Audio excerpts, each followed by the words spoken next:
So this is my proposal where we go, and it's appropriate, I think, for this audience and for what we're talking about, I've been talking about now in San Diego. First, I believe most discovery from now on will come out of the research institutions. The only place left to pursue your dreams in the science you believe in. It's not a logical process. It cannot be managed. But you can do that. You have the freedom in the academic research world to do that. Once you make a discovery, then it has to be defined. And that's the valley of death. That's where we have no financing now. So my proposal is that the new biotech companies will be one team of senior managers. 6 or 7 people, been there, done that, know how to take a discovery, package it, and get to the critical facts. When Tom Perkins, invested in Genentech, and he asked how he'd made that investment, he said, well, you know, it really came down to a set of experiments that we needed to do, and there was one critical one, so we funded that. That's why we invested in Genentech, and it happened to work. And then we built the company up from there. So I haven't forgotten that if there are 15 things you need to know about that invention, 13 of them are paper exercises. You know, what's the regulatory? You meet with the FDA. What's the clinical? You meet with the FDA. You meet with experts. What's the market size? You do a market study. But 2 of them cost money. You know, it's mouse data. We've got to make a human antibody and then test it in the appropriate model. And if that works, then it's fundable. Well, that's $1 million. The scientist standing in front of me looks at me and says, where do I get that kind of money? 1, and 2, I don't want to do that. That's, I've got a career here in academic medicine. So what do I do to get through that? Well, this group says that's exactly what we're going to do. We're going to find the things that, but for this experiment, would be quite valuable. And I call these actively managed venture companies. They're new kinds of venture capital where you raise a fund on the basis of the 6 or 7 leaders who are going to exploit this. And you set them outside the university, and they constantly look at things. Everything I've ever dealt with that was successful, you could have had 2 years earlier, but for that critical experiment, which there was no way to get through. No way. People say, how do you get through the valley of death? Well, why don't you go get some philanthropy? Philanthropy to fund, you know, the future innovation in America.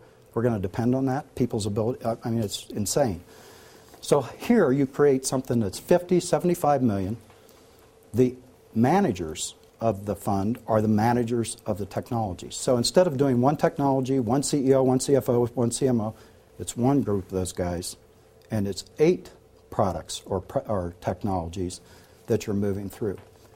Singles and doubles, no home runs, and the purpose of doing it is to sell it.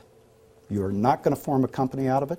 If somebody wants to buy it and form a company, you'll sell it to them, the traditional VCs.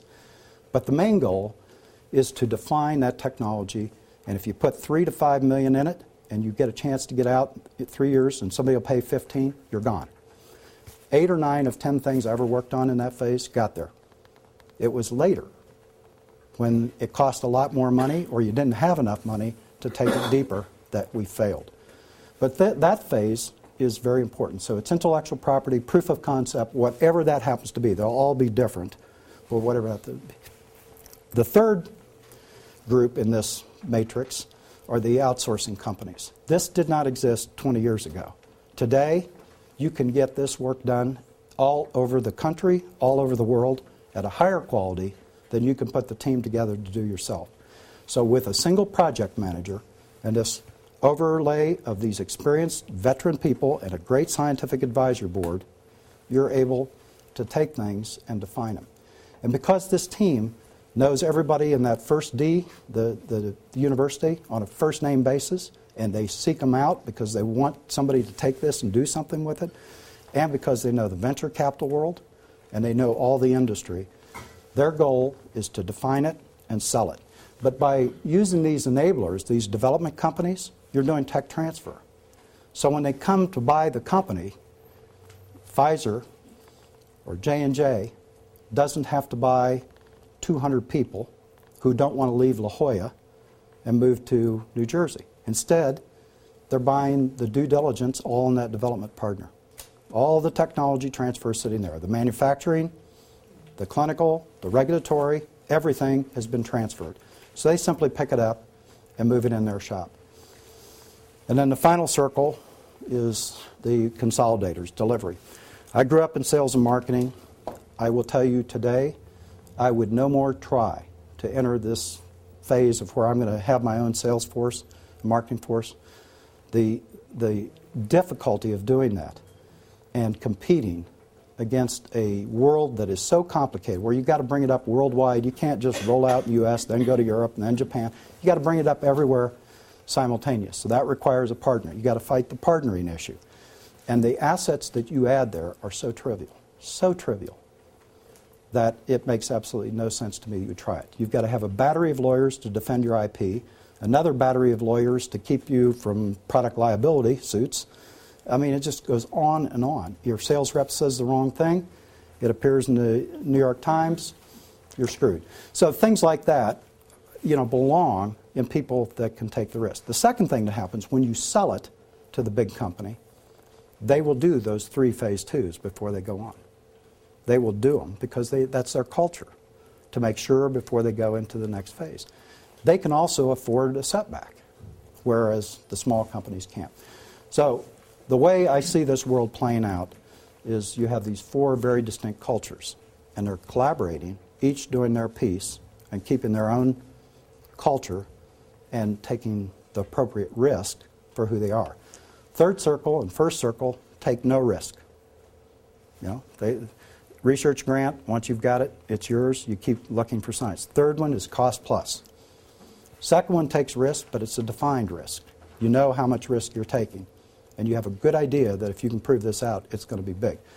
These guys take more risk, but it's different. Instead of paying today, what the big guys tell me is, a phase 2B, a phase 3A product that gets there is 5 to 700 million. There's 6 bidders. We can't do that anymore. We can't do that. So they're starting now to realize, when I show this model, that where they really need to be is they need to be investors in the AMVACs, and they need to be there to pick them up and acquire them at 30, 40 million instead of 400 million, and then put them into their machine and finish it, most of whom are using outsourcing now anyway to do that. So this is where I think the United States can maintain its innovation lead by adding and realizing that no one company can put this all under one roof, that we're going to have to do this partnering that goes back and forth. And so for Colorado and Iowa and Michigan and places that are trying to build up, you don't need to do what we did in San Diego. What you need to do is figure out how to finance, one in medical devices, one in diagnostics, and one in therapeutics at 50 to 75 million. And you've got the resources, you've got the entrepreneurs who can run these companies. You don't need thousands like we have. You need tens to make this work. And then finally people criticize me and say, hey, Duane, where are the jobs going to come from?